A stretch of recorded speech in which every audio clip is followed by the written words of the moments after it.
Okay, so in the opening of the Taiji form, we put the heels touching. The hip moves first, and we drop the hip, stretch the spine. So there's this stretch and drop in the body, and the spine lengthens, and there's a small bend in the knee. So what we want our partner to do is take a strong stance. He puts both his fists on the bottom two abdominal muscles.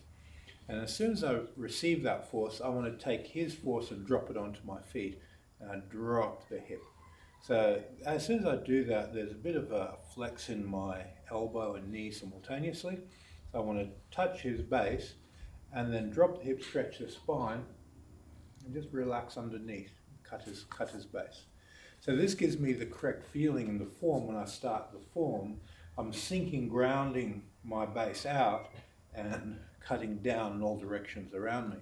And because I've got a force here, it forces me to go straight down.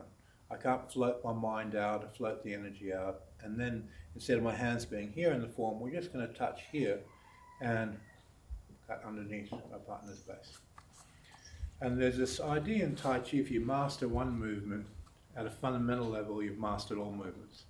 And this is the first movement you want to master, where you're really dropping the hip, stretching the spine, and sinking under your partner. If you've been suspending the head and vital breathing, you sink that feeling of energy down. If you've been doing the astral chi breathing, you sink the chi down. So this is a ground path model. We're sending everything straight to the ground. We need this force from our partner to make us go down. Because if you just drop the hip, stretch the spine, your body's sort of just bouncing around. It's not following gravity into the earth. But if I've got this load on me, and then I drop the hip, stretch the spine, now my heels are coming up a little bit from this force, it forces me to go down. And if I feel his center, I relax and stretch my body underneath his base.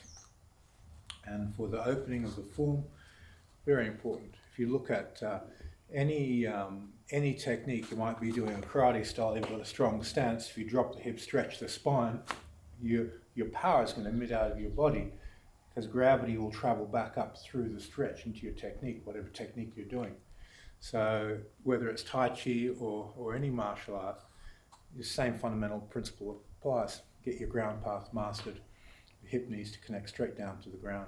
So you need your partner to feed you, and then you've got to touch your partner and then relax underneath your partner and create this toroidal field of sinking down, coming up outside. I go down and bring energy up. Every muscle in your body hangs, stretches like a cable bridge, and then stretches underneath your training partner. Okay, let's partner up, have a play. Thank you.